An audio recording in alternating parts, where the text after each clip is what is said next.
because it's like, are you serious? Is this seriously what what we could talk about or whatever? So anyway, yeah, I think they are all amazing. I guess I was saving the female philosophers for a show, so that was the thing. I was saving the female philosophers for like its own week of shows, and that's actually next week. So this week, I'm just studying other philosophers just in case. So, I don't know.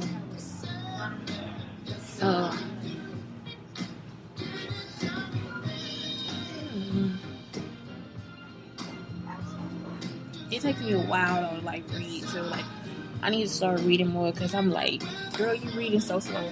But then I'm reading fast because I'm reading fast. So anyway, yeah, so Ptahhotep. So look, y'all, I did like the 42 principles of my I just wish that my period would just come. And I'm stressed out. I've been drinking soda, y'all. Anyway, so I'm like, are you serious? This is the person who does this? And the idea that the universe runs on world principles. And the reason why he did that is because he kept forgetting like all this stuff. So it's like so cool, like, so he wrote this down so he could like actually just kind of be a better person because he kept forgetting to be a better person. And so I don't know, the only guarantor of the moral order of the world. So that's what the Ma is. Ma is the foundation or whatever. So the 7 principles are truth, which I already went over this. I got like whole shows about these: order, righteousness, justice, balance, harmony, and morality. And I was like, that's so cool. That is so cool. So then I started studying Kocc, Barma, Fall. And it's like, if you want to kill a proud man, give him what he needs to live every day. In the long run, you made him a serf, which is basically a servant. So I'm thinking that's like hard work pays off or whatever. Now, like Anton Wilhelm Ano, which is a black German, starts to talk about the sense of material things and like thinking or whatever, like how really we don't even sense that these material things are happening. So what's happening now is like people are like, oh my God, like, I'm good at this too, because I'll be like, black people know quality. We actually do know quality. Like, it's like we like quality products. It's like if I had to choose products and they were lined up in front of me, I always choose the most expensive. And it's like, like, why do I always do that? Like, not always the cheapest thing, like, it's just like we are naturally drawn to like things of quality. But what he is saying is like, because it's materialistic, we don't sense that. It's like not a sensing for us. But the things that we think about, like the body, is the visible. So like our human flesh is the visible because it can be cut, it can be all these different things. So it's like a receptor of passion. So it's like, because we feel, like because we smell, it smells good. Because we listen, we hear good. Because we taste good. Because we see beauty. Because we touch, we can sense it. But because it's like something that we put on, like, because of the quality, because of the cost, because of whatever, our body cannot sense that. We cannot sense money. That's basically what it's saying. And so I was like, okay, but then the spirit cannot be divided like the mind. So it's like you can't. That's like the spirit can't be divided. So what he's saying is like, if you sensing cannot be a part of the mind, basically. So it's almost like, really, it's like the little things. You know what I'm saying? Like, what he's saying is just, that's what his perception is. It's like, we think that something material could make us happy, and in the long run it doesn't, because it's not something that's physically making you happy. You see what I'm saying? It's not physically, money is not physically making you feel anything. You see, you are mentally feeling it because of what's in front of you. Just like color and race and all that, it doesn't make you feel anything. It's just you are feeling it because of what's in front of you. I always tell people, like, they always try to blame problems on, no, it was the government. It's like, no, it is the person in front of you that's making up the rules and trying to stick to these rules because the government ultimately does not know what that person is doing. If the government tells me, give a black person $2, and I went and see, no, I'm gonna give an Indian man $2. If the government control that person, or if that person control himself.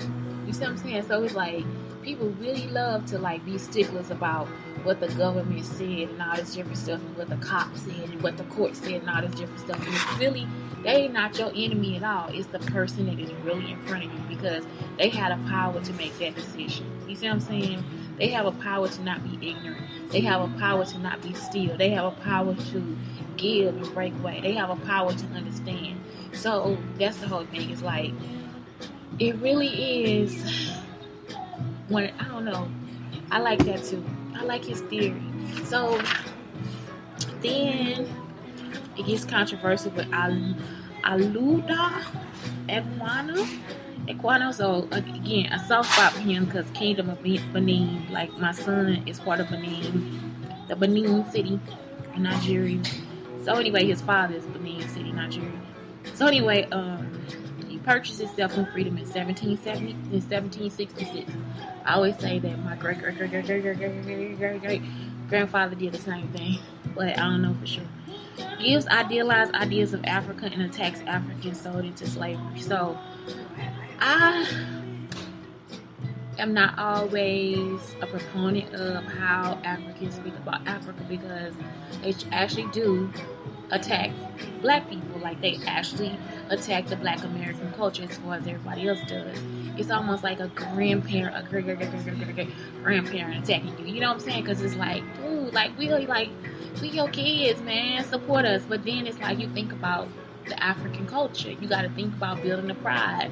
You got to think about who they are and what they stand for and where they were.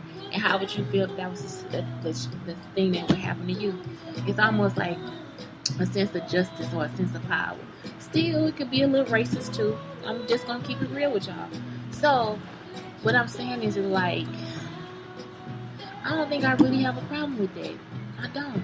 I don't have having a problem with them showing pride in their culture, because other cultures do it too. Italian people do it, Armenian people do it, black people do it. You know what I'm saying? It's like they actually do always idealize where they are, who they are, and where they came from. And I don't think it's really idealized. It's just that that's what they are.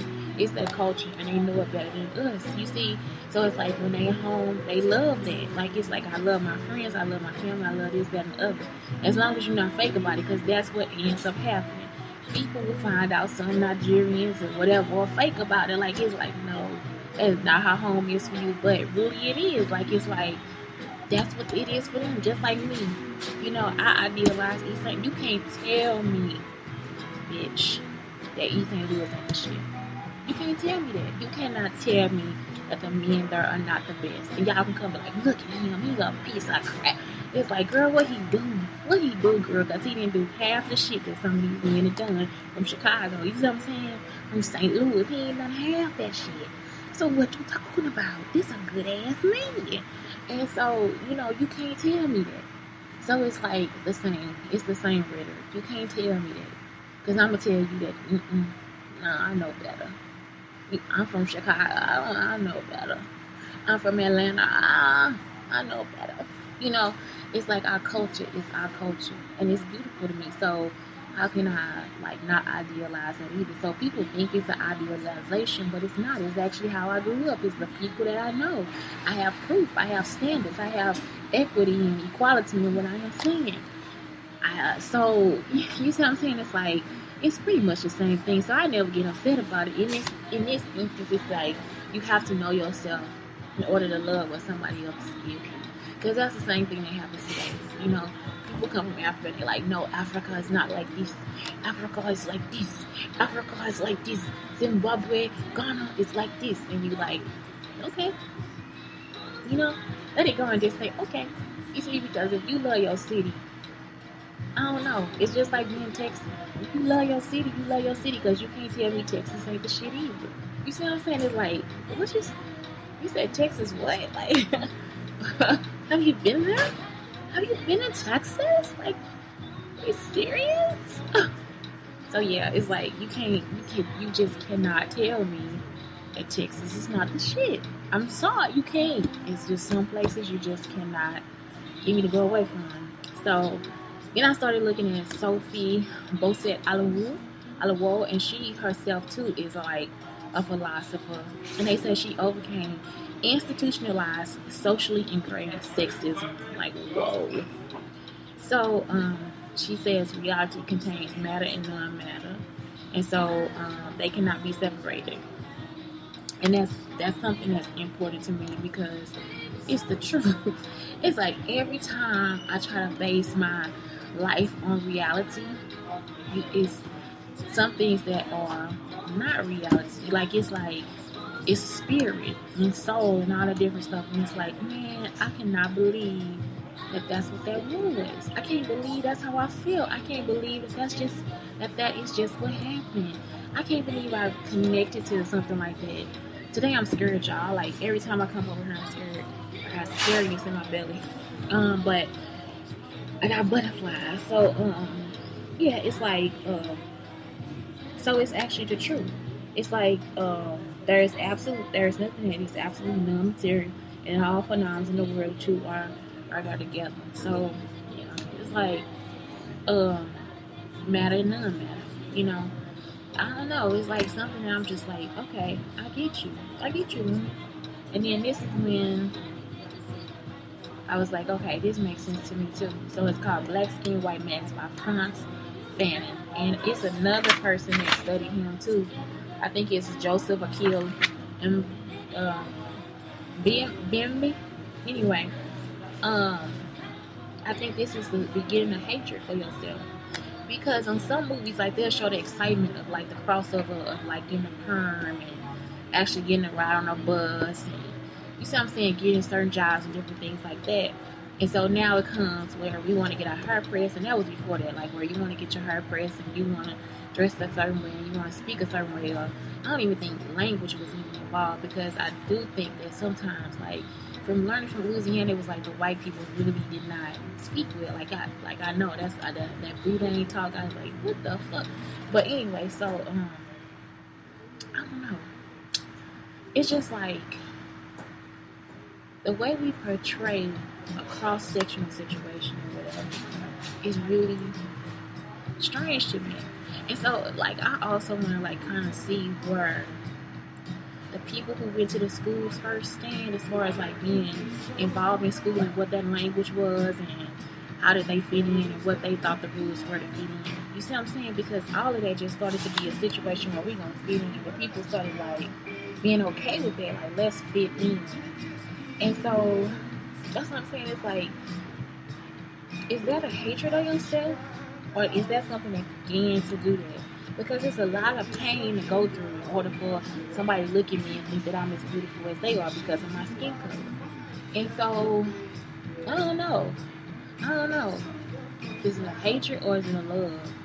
You see, I don't know. Is it okay for me to want my hair straight or not? I think styles and stuff like that is okay. Weaves and stuff, all this stuff is okay. But black skin, white man, that I do not like. What's this thing when people say it's man, when you speak a certain way when white people come around, or you act a certain way when other cultures come, you see what I'm saying? It's called what they call it at school, something like we're a crossover or something like that. What is it, a crossover? Or, I don't know. There's some guy was saying it a lot at this school in Texas, and he was like somebody that came in and was saying that's what they need to do, switch or something, code switch. He was saying that the kids need to learn how to code switch, and it's like, no, they just really do need to learn how to be themselves. You don't need to learn how to code switch. You need to know, like, you need to let people know you. Like, why would I code switch and that's just being a ghost of myself? How does that make me feel to actually have to change myself because I think this person is more important than me? And in the end, what it hurt you is that when you find out the person is shit. So, you see what I'm saying? Like, it's like you're going to tell me to code switch because you feel like that's important, when all it is that if I naturally be myself, then I don't have to do that. You see what I'm saying? So, I don't know. You know, because even if I spoke another language to another person, my personality is still my personality. So, I don't code switch. Like, why would I have to code switch? You see what I'm saying? It's like, that was something where I was just like, let me write that down. Because I don't know if I'll be talking point for me again, but I thought, man, that's some dumb shit for real. And I just wrote it down. And I mean, they just kept coming. Like, it was a problem. So I think code switching needs to be out of the game, because code switching could actually, it can actually ultimately give you a negative feeling about yourself. It can ultimately give you avoidance that you need to overcome. You see what I'm saying? So actually just start off being yourself. You don't have to code switch. If you got a country accent, I'm telling you, somebody gonna love you. Y'all, the man who used to pick me up and drop me off at the shelter or whatever, he was so country. I love it. And I understood every word that he said. It's so many different people. Like, it's like they are themselves and we love them for being themselves. So I say, no, don't code switch, be you. Just be yourself. Just be yourself, because you never know what person needs yourself. You know, I think that's why I'm stopping, because, oh yeah, I like this lady too, Bell Hooks. And really her name was Gloria Jean Watkins, and she wanted her name lowercase, because you see, because that Erykah Badu thing that I am part, but it's like, because the lowercase to shift from identity to ideas. It's like she wanted them to pay attention to her ideas. She a beautiful woman too. So she focused on intersectionality of race, capitalism, and gender, and what she describes as the ability to reduce and perpetuate systems of oppression and class domination, which really talks about my theory too, which works into my theory like about how TV, and that's what it was, class domination reflects and projects the view of a minority elite, which controls it. You see what I'm saying? Which controls the media. So it's like I always work on that too, because I'm like, this program needs to be adjusted. We need to go back to a commercial, bitch, because y'all ain't working right.